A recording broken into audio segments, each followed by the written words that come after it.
नमस्कार, स्वागत है आपका सत्य हिंदी के खास कार्यक्रम सुनिए सच में। मैं हूं नीलू व्यास और इस प्रोग्राम के जरिए आप तक पहुंचाती हूं दिन भर की 5 बड़ी खबरों का विश्लेषण।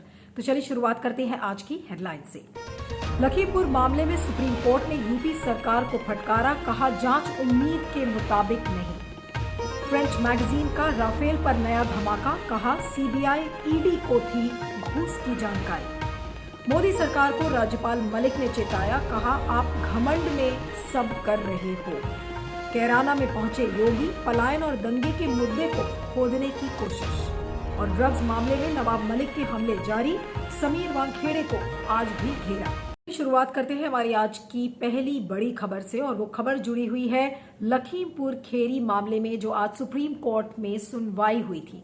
एक बार फिर से यूपी सरकार को सुप्रीम कोर्ट ने बहुत कड़ी फटकार लगाई है और कहा है कि कोई भी प्रोग्रेस इस केस में नहीं हुई है और जिस तरीके की स्टेटस रिपोर्ट की उम्मीद की थी यूपी सरकार से, उस तरीके की स्टेटस रिपोर्ट को फाइल नहीं किया गया है। और उसमें सीजीआई जस्टिस एनवी रमन्ना ने कहा है कि there was nothing in the status report except that some witnesses have been examined, यानी कि उस स्टेटस रिपोर्ट में सिर्फ इतना ही लिखा गया है कि कुछ और चश्मदीदों के बयान रिकॉर्ड किए गए हैं।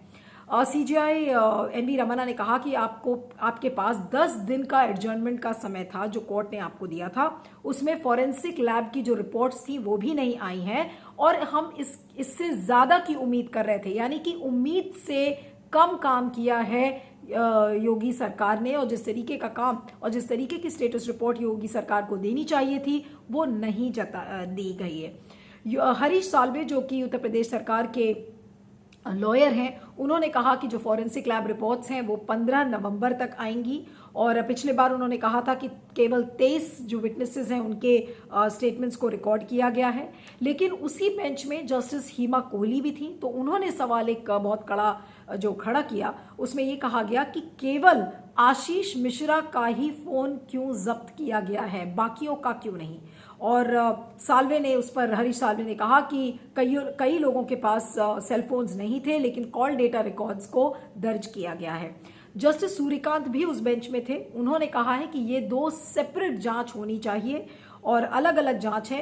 एक मामला है जो जिस तरीके से जो पॉलिटिकल वर्कर जो मारा गया था उसका मामला है, और दूसरा मामला है जिस तरीके से किसानों की मौत हुई है। और ऐसा लग रहा है कि जो मुख्य अभियुक्त है यानी कि आशीष मिश्रा, उसको बेनिफिट देने की कोशिश की जा रही है, उसको फायदा पहुंचाने की कोशिश की जा रही है, क्योंकि विटनेसेस ओवरलैप कर गए हैं 2 एफआईआर्स में, यानी कि एक ही विटनेसेस और कई एफआईआर्स, जिसके चलते आशीष मिश्रा को इसका फायदा मिल सकता है। इस बात को जस्टिस सूर्यकांत ने कहा है। साथ में जस्टिस सूर्यकांत ने एक बड़ी बात कही, उन्होंने कहा कि कोर्ट को जो स्टेट जुडिशियल कमेटी है उसमें ज्यादा भरोसा नहीं है, इसलिए कोर्ट अब इस बात को लेकर इंक्लाइंड है कि वो किसी रिटायर्ड हाईकोर्ट जज से इस पूरे मामले की छानबीन कराएगा। और इसके अलावा एक बात और भी कही गई कि सीबीआई हर चीज का जो सोल्यूशन है वो नहीं हो सकता, हर बात में आप सीबीआई को जांच नहीं दे सकते, इस बात को कहा गया। अब आपको बता दें कि जो बीजेपी वर्कर जिसकी मौत की बात हो रही है, उसकी जो विधवा है रूबी देवी, तो उन्होंने ये कहा था कि उन्हें जो स्टेट की जो एसआईटी इंक्वायरी कर रही है उसमें ज्यादा भरोसा नहीं है। तो ये जो पूरा मामला है, एक तरीके से जो पॉलिटिकल वर्कर जो मारा गया उसकी बात कही जा रही है, श्याम सुंदर निषाद जिसका नाम है, और दूसरी तरफ जो किसानों की मौत हुई है उसका मामला है। तो ये 2 अलग अलग मामले हैं जिसको लेकर जस्टिस सूर्यकांत ने कहा है। लेकिन जो बड़ी बात सामने आज की सुनवाई से आ रही है कि यूपी सरकार अभी भी अपने पैर घिस रही है, बहुत ही धीमी गति से चल रही है। इशारों में कोर्ट ने बिल्कुल साफ कहा कि आप, ऐसा लग रहा है कि आपकी जांच की जो गति है उससे कि आप आशीष मिश्रा को ज्यादा फायदा पहुंचाना चाह रहे हैं, क्योंकि कई विटनेसेस हैं और एफआईआर्स में वो ओवरलैप कर रहे हैं, तो इसका फायदा आशीष मिश्रा को पहुंचेगा। भटकाने की कोशिश कर रही है यूपी सरकार, इन बातों को भी इसमें कहा गया है। लेकिन जो रिटायर्ड हाईकोर्ट जज को दूसरे हाईकोर्ट के जज से जो इस पूरे जांच प्रक्रिया को शुरू करने की बात है, वो ये बात दर्शाता है कि सुप्रीम कोर्ट को कहीं ना कहीं जांच प्रक्रिया में विश्वास नहीं है कि लोगों को इसमें न्याय मिलेगा या नहीं मिलेगा। तो न्याय को देखते हुए एक जो रिटायर्ड हाईकोर्ट जज और दूसरे हाईकोर्ट के जज को अपॉइंट करने की जो बात कही जा रही है वो भी इसमें एक बड़ी बात है। लेकिन ऐसा लग रहा है फिलहाल कि यूपी सरकार और योगी आदित्यनाथ आशीष मिश्रा को बचाने की कोशिश कर रहे हैं। इतनी धीमी गति से ये जो पूरी प्रक्रिया है ये क्यों चल रही है? अभी अगर कोई खास समुदाय या मुसलमान समुदाय के लोग इसमें होते तो उसमें जांच की प्रक्रिया भी त्वरित हो जाती, जल्दी हो जाती, उनको जेल में डाल दिया जाता। लेकिन आज आशीष मिश्रा, क्योंकि वो गृह राज्य मंत्री के बेटे हैं अजय मिश्रा के और बीजेपी के मंत्री हैं, तो क्या उनको बीजेपी सरकार योगी आदित्यनाथ की सरकार उन्हें बचाने की कोशिश कर रही है? तो सारे बड़े सवाल है। क्योंकि मंत्री का बेटा है, वो इन्वॉल्व है, तो इसमें जांच की जो प्रक्रिया है वो भी धीमी है। उसे बल्कि सजा देने के बल्कि उसको बचाने की कोशिश हो रही है। तो ऐसा लग रहा है कि ये जो जांच है ये पूरी किस दिशा में जा रही है ये पता नहीं। लेकिन अब जब रिटायर्ड हाईकोर्ट जज अगर इसकी छानबीन करेंगे तो देखना ये होगा कि क्या कुछ होता है और वाकई में आशीष मिश्रा को इसमें सजा मिल पाएगी या नहीं मिल पाएगी, ये देखने वाली बात है। इस पर फीडबैक दीजिएगा, मैं आगे चलती हूँ। दूसरी खबर में बात करते हैं राफेल विमान में जो भ्रष्टाचार का मामला था उससे जुड़ी हुई हमारी दूसरी खबर है। और जो फ्रांसीसी मीडिया वेबसाइट है मीडिया पार्ट, तो उनका एक और खुलासा आया है और वो भी काफी चौंकाने वाला है। और उस खुलासे में ये कहा गया है कि बिचौलियों को, जो मिडलमैन थे, उनको एक बड़ी रकम चुकाए जाने के दस्तावेज होने के बावजूद सीबीआई ने जांच नहीं की। यानी कि इस खुलासे ने सीबीआई और प्रवर्तन निदेशालय यानी कि एनफोर्समेंट डायरेक्टरेट को आड़े हाथों लिया है और उन्होंने कहा है कि उनको इस बात की जानकारी थी कि बिचौलियों को पैसे दिए गए थे, लेकिन इसके बावजूद उन्होंने जांच नहीं शुरू की। अब विमान निर्माता जो दस्सौ थे, उन्होंने भारत को 36 लड़ाकू विमान की बिक्री सुरक्षित करने के लिए यह खुलासा कहता है कि बिचौलियों को 7.5 मिलियन यूरोज यानी कि लगभग 65 करोड़ रुपए का भुगतान किया गया था और दस्तावेजों के बावजूद इस पर जांच सीबीआई और ईडी ने नहीं की। और आपको बता दें कि इस खुलासे में ये कहा गया है कि जो फेक इनवॉइसेस इसमें फाइल की गई थी, जो बेनामी जो कंपनीज हैं, डूबियस कॉन्ट्रैक्ट्स हैं और जो जाली जो चालान बनाए गए थे, उसके जरिए ये सारा जो भुगतान है बिचौलियों को ये किया गया था, जिसमें कि सुषेण गुप्ता का नाम सामने आ रहा है। अब सुषेण गुप्ता माने जाते हैं कि बीजेपी से बहुत क्लोज हैं, बहुत करीबी माने जाते हैं। जग्गी वासुदेव जो कि स्पिरिचुअल लीडर हैं, उनके भी बहुत करीबी माने जाते हैं। तो क्या यही वजह थी कि इसको लेकर सीबीआई ने जांच नहीं की थी? और आपको बता दें कि सीबीआई के पास ये शिकायत पहुंच गई थी, यानी कि जो डॉक्यूमेंट्स थे, ये जो घूस के कि किस तरीके से घूस दिए गए हैं, ये सीबीआई को 11 अक्टूबर 2018 में ही भेज दिए गए थे, ठीक एक हफ्ते बाद जब सीबीआई को इस बात की कंप्लेंट मिली थी। लेकिन तब भी सीबीआई ने जांच नहीं शुरू की। यानी कि सवाल यहां पर सीबीआई को लेकर खड़े होते हैं कि क्या सीबीआई को केंद्र सरकार का निर्देशन था कि क्योंकि इसमें सुषेण गुप्ता शामिल हैं, उनका नाम जुड़ा हुआ है, इसलिए इसमें जांच नहीं होगी। अब राफेल मामले में जो भ्रष्टाचार है, बिचौलियों को किस तरीके से भुगतान किया गया है, इसको लेकर राजनीति में काफी हलचल रही और 2019 के चुनाव में भी आपने देखा था कि ये मुद्दा काफी गरमाया हुआ था। राहुल गांधी और खासकर जो बाकी विपक्षी दल हैं, उन्होंने इसको पुरजोर तरीके से उठाया था। यहां तक कि फ्रांस में भी इसको लेकर जांच शुरू हो गई थी और विपक्षी दल यही कह रहे थे कि किस तरीके से फ्रांसीसी सरकार अगर इस पर जांच करा सकती है तो भारत की सरकार क्यों नहीं। तो आज एक बार फिर से इस बात, जो फ्रांसीसी वेबसाइट है मीडिया पार, उसने इस बात को प्रूव कर दिया है कि जो सीबीआई के बारे में और जो केंद्रीय जांच एजेंसीज के बारे में कहा जाता है कि वो केंद्र सरकार के निर्देशन पर काम करती हैं, तो ये जो डॉक्यूमेंट सामने आए हैं वो इस बात को एक बार फिर से प्रूव करते हैं कि क्या सीबीआई सुषेण गुप्ता को बचाने की कोशिश कर रहा था। क्या केंद्र सरकार ने सीबीआई को निर्देशन दिया था कि सुषेण गुप्ता के खिलाफ कोई कार्रवाई न की जाए, वरना क्या वजह थी कि दस्तावेज होने के बावजूद सीबीआई जांच नहीं कर रही थी। ये वही सरकार है जो कहती थी न खाऊंगा न खाने दूंगा, हम भ्रष्टाचार को मिटा देंगे, जड़ से उखाड़ देंगे। भ्रष्टाचार के आरोप पहले की सरकारों पर लगाए जाते थे। तो आज उसी सरकार से पूछा जाए कि राफेल के मामले में ऐसा क्या हो गया। राफेल के मामले में आज वही बीजेपी सरकार, वही सीबीआई सुषेण गुप्ता के खिलाफ कोई जांच क्यों नहीं करना चाहती, उसे बचाने की कोशिश क्यों की जा रही है। क्या ऐसा खुफिया जानकारी है बीजेपी के पास जो बीजेपी उसे छुपाने की कोशिश कर रही है? ये तमाम सवाल हैं। लेकिन एक बार फिर से राफेल को लेकर, राफेल विमान का में जो भ्रष्टाचार का मामला है वो एक बार फिर से गर्मा गया है और अभी जल्दी ही विंटर सेशन पार्लियामेंट का शुरू होने वाला है और कोई ताज्जुब नहीं होगा कि विपक्षी दल एक बार फिर से सरकार को इस पर घेरने की कोशिश करेंगे। लेकिन बड़ा सवाल ये है कि बीजेपी सरकार जो भ्रष्टाचार को खत्म करने के मुद्दे पर सत्ता में आई थी, आज वही बीजेपी सरकार एक बार सबूतों के साथ ये पाया जा रहा है कि भ्रष्टाचार में डूबी हुई है, भ्रष्टाचार से उसे परहेज नहीं है। तो बोलना कुछ, करना कुछ।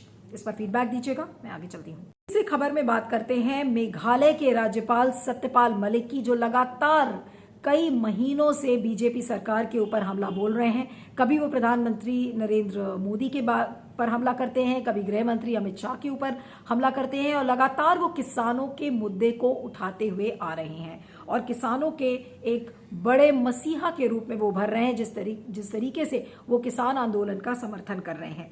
अब सत्यपाल मलिक एक जाट समुदाय के एक सम्मेलन को संबोधित कर रहे थे और वहां पर उन्होंने जो बातें कही हैं वो वाकई में सुनने लायक हैं, क्योंकि एक बार फिर से उन्होंने प्रधानमंत्री नरेंद्र मोदी और अमित शाह पर हमला किया है। उन्होंने कहा है कि दिल्ली में बैठे 2-3 बड़े लोगों ने मुझे राज्यपाल बनाया, मैं उनकी इच्छा के विरुद्ध बोल रहा हूं, ये मैं जानता हूं, उन्हें दिक्कत होगी और जिस दिन वो ये कह देंगे कि हमें दिक्कत होगी, तुम छोड़ दो, तो मैं 1 मिनट भी नहीं टिकूंगा और मैं छोड़ दूंगा। और उन्होंने कहा था कि जब पहले दिन मैंने किसानों का समर्थन किया और मैंने बोला तो मैंने ये तय कर लिया था कि मैं छोड़ दूंगा, लेकिन फिर मैंने देखा कि लोगों ने तालियां बजाई, लोगों ने मेरी बातों को ठीक से सुना। और उन्होंने कहा कि सबसे बड़ा ये किसान आंदोलन है जिसमें कि 600 लोग शहीद हो गए और साथ में उन्होंने कहा कि कोई जानवर मर जाता है, कोई कुतिया मर जाती है, उसके बाद दिल्ली से नेताओं का शोक संदेश आ जाता है। ये मैं उन्हें कोट कर रही हूं, हालांकि ये शब्द बोलने में बहुत अच्छा नहीं लगता, लेकिन उसका एक वर्बैटिम मैं बता रही हूं कि इसी शब्दों में सत्यपाल मलिक ने इस बात को बोला कि अगर जानवर भी मर जाता है तो दिल्ली से नेताओं का शोक संदेश आ जाता है। लेकिन जब 600 किसानों की मौत हुई तो लोकसभा में ये प्रस्ताव नहीं पास हुआ। यानी कि एक बार फिर से उन्होंने प्रधानमंत्री नरेंद्र मोदी, गृह मंत्री अमित शाह को घेरा है, उन पर हमला किया है और कहा है कि क्या वजह है कि किसानों की मौतें इस सरकार को नहीं हिलाती हैं। ये सरकार टस से मस नहीं होती अगर 600 किसान मर जाते हैं।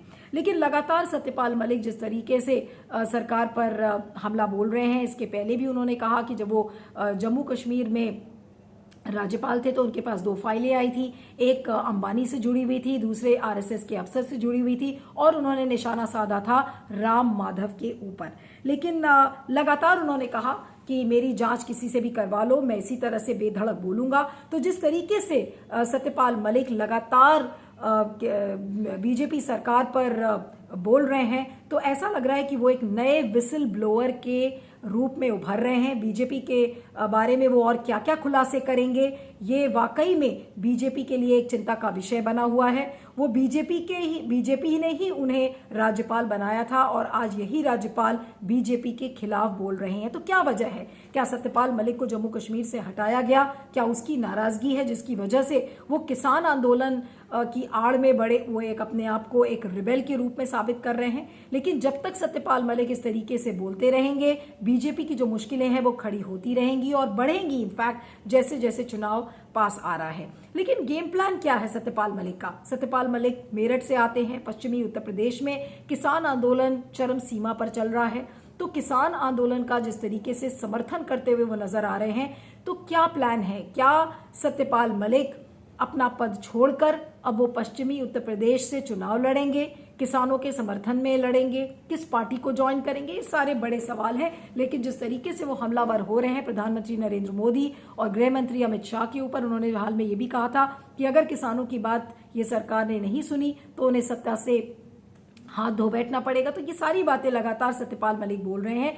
लेकिन आखिर सत्यपाल मलिक क्या चाहते हैं? क्या वो मोदी सरकार पर हमला कर रहे हैं, मोदी सरकार को ये बता रहे हैं कि वो बीजेपी में रहकर, बीजेपी के ही होकर बीजेपी के खिलाफ बोल रहे हैं, उन्होंने एक मोर्चा खोल दिया है, या फिर दूसरा प्लान है कि अब वो चुनाव में उतरना चाह रहे हैं और पश्चिमी उत्तर प्रदेश में किसानों के एक नए नेता के रूप में उभरना चाह रहे हैं। उधर वरुण गांधी है, वो भी बीजेपी में ही रहकर बीजेपी के खिलाफ बोल रहे हैं, यानी जो बगावत के सुर हैं वो बीजेपी में अब तेज हो गए हैं। अब ऐसे में बीजेपी इन बगावती सुरों पर कैसे कमान संभालेगी, उनको कैसे कंट्रोल करेगी, और अगर नहीं कंट्रोल करती तो ये जो आवाजें हैं ये बीजेपी के लिए नासूर बन सकते हैं। इस पर फीडबैक दीजिएगा, मैं आगे चलती हूँ। चौथी खबर में बात करते हैं उत्तर प्रदेश, पश्चिमी उत्तर प्रदेश के कैराना की। अगर आपको याद हो 2017 में जब चुनाव हुआ था तो कैराना से हिंदुओं के पलायन का एक बहुत बड़ा मुद्दा, एक चुनावी मुद्दा उस समय बना था कि किस तरीके से मुजफ्फरनगर में जो दंगे हुए थे उसके बाद हिंदुओं का पलायन कैराना से शुरू हो गया था और बीजेपी ने इस पर जमकर राजनीति की थी। अब आज उत्तर प्रदेश के मुख्यमंत्री योगी आदित्यनाथ कैराना पहुंचे और उन्होंने एक बार फिर से कैराना में जो हिंदुओं का पलायन था उस मुद्दे को उन्होंने जिंदा किया। और अभी हाल में ही देखा था, पिछले हफ्ते जब अमित शाह कैराना गए थे तो उन्होंने क्या कहा था हिंदुओं के पलायन के बारे में। उन्होंने कहा था कि पिछली सरकार में पलायन शुरू हुआ था और आज पलायन कराने वालों का पलायन हो चुका है, यानी कि योगी आदित्यनाथ एक बार फिर से कैराना से हिंदुओं के पलायन को जिंदा करना चाहते हैं। और क्योंकि इसे पिछले ही हफ्ते अमित शाह ने भी जिंदा किया इसी मुद्दे को, तो ये साफ संकेत है कि जो आने वाला विधानसभा यूपी का चुनाव है वहां पर हिंदू और मुसलमानों के इशू को ही सेंटर स्टेज पर रखा जाएगा, उसी पर केंद्र बिंदु बनेगा यूपी का चुनाव। लेकिन जो कैराना का जो पूरा मामला है वो उस समय जो पूर्व सांसद थे हुकुम सिंह, उन्होंने इस मामले को उठाया था कि किस तरीके से कैराना से हिंदुओं का पलायन हो रहा है। लेकिन बाद में वही हुकुम सिंह अपने बयान से पलट गए। उन्होंने कहा कि मैंने कभी नहीं कहा था कि सिर्फ हिंदू ही पलायन कर रहे थे, ये पूरा मामला कानून व्यवस्था और सुरक्षा का है। तो वो पलट जरूर गए, लेकिन आज भी बीजेपी इस मुद्दे को जिंदा रखना चाहती है ताकि चुनावी ध्रुवीकरण हो सके। और ये जो बात है कि जिस तरीके से क्रोनोलॉजी जो अमित शाह जो क्रोनोलॉजी समझाते हैं, तो अगर मुद्दों की क्रोनोलॉजी यहां पर समझी जाए तो जिस तरीके से अमित शाह ने पिछले हफ्ते इस मुद्दे को उठाया, अब योगी आदित्यनाथ उठा रहे हैं, फिर अभी कुछ दिन बाद प्रधानमंत्री नरेंद्र मोदी भी हो सकता है इसको उठा ले और तमाम बीजेपी के नेता उठाएंगे। ये इस बात का साफ संकेत है कि जो जमीनी मुद्दे हैं, रोटी, कपड़ा, मकान, गैस, चूल्हा, तेल की कीमतें, कोविड की जो महामारी थी कैसे उससे योगी सरकार ने निपटा है, वो सारे जो जमीनी मुद्दे हैं वो धरे के धरे रह जाएंगे। लेकिन चुनावी ध्रुवीकरण और हिंदू और मुसलमान की राजनीति पर ही ऐसा लग रहा है कि बीजेपी चुनाव लड़ेगी। लेकिन क्या जनता इतनी मूर्ख है? क्या जनता को ये बातें नहीं समझ में आ रही हैं कि जो उनके लिए जो इश्यूज जरूरी हैं, क्या उन पर यूपी की जनता वोट करेगी, या फिर ये जो भावनात्मक मुद्दे हैं और जो धर्म से और जाति से जो जुड़े हुए मुद्दे हैं उनके आधार पर वोट करेगी? तो ये यूपी की जनता को तय करना है। लेकिन फिलहाल ये इस बात का साफ संकेत है, क्योंकि योगी आदित्यनाथ ने एक बार फिर से कैराना के हिंदुओं के पलायन को एक बार फिर से उछाला है, तो जाहिर सी बात है कि चुनावी ध्रुवीकरण हिंदू और मुसलमान की राजनीति पर ही किया जाएगा। इस पर फीडबैक दीजिएगा, मैं आगे चलती हूँ। अब आखिरी खबर में बात करते हैं मुंबई ड्रग्स केस में, जिसमें लगातार एनसीपी के वरिष्ठ नेता और महाराष्ट्र विकास अघाड़ी सरकार में मंत्री नवाब मलिक लगातार एनसीबी यानी कि नारकोटिक्स कंट्रोल ब्यूरो के जोनल डायरेक्टर समीर वानखेड़े पर हमला कर रहे हैं। आज भी उन्होंने एक ट्वीट किया है और उस ट्वीट में उन्होंने लिखा है कि समीर वानखेड़े की जो सिस्टर इन लॉ है, यानी कि उनकी जो साली हैं, उनकी पत्नी की बहन, जिनका नाम है हर्षदा दीनानाथ रेडकर, तो क्या वो इस ड्रग्स केस में इन्वॉल्व हैं। और उन्होंने कहा है कि उनका जो ये पूरा मामला है वो पुणे कोर्ट में लंबित है और उन्होंने एक दस्तावेज को भी एक सबूत के तौर पर अपने ट्वीट में उसका स्नैपशॉट लगाया है। हालांकि एनसीबी ने इस बात का खंडन किया है। उन्होंने कहा है कि समीर वानखेड़े ने जो इंडियन रेवेन्यू सर्विसेज हैं वो सितंबर 2008 में ज्वाइन किया था और ये जो पूरा मामला है हर्षदा दीनानाथ रेडकर का, उनके खिलाफ ये मामला जनवरी 2008 में दर्ज किया गया था। तो आज जो लगातार नवाब मलिक का हमला है वो रुक नहीं रहा है, बावजूद इसके कि समीर वानखेड़े के जो पिताजी हैं ध्यानदेव वानखेड़े, उन्होंने एक मानहानि का मुकदमा दायर किया है और पिटिशन फाइल की है, डेफेमेशन सूट फाइल किया है बॉम्बे हाई कोर्ट में। और बॉम्बे हाई कोर्ट में आज इस चीज को लेकर सुनवाई थी, जिसमें कि ये पूरा मामला अब 10 नवंबर को टल गया है। उस डेफेमेशन सूट में 125 करोड़ का डेफेमेशन सूट फाइल किया है समीर वानखेड़े के पिताजी ने, और कहा है कि नवाब मलिक जिस तरीके से पर्सनल जो डेफेमेटरी मैसेजेस को पोस्ट कर रहे हैं वो समीर वानखेड़े के परिवार के लिए अच्छा नहीं है, जिस मानसिक तनाव से पूरा परिवार गुजर रहा है।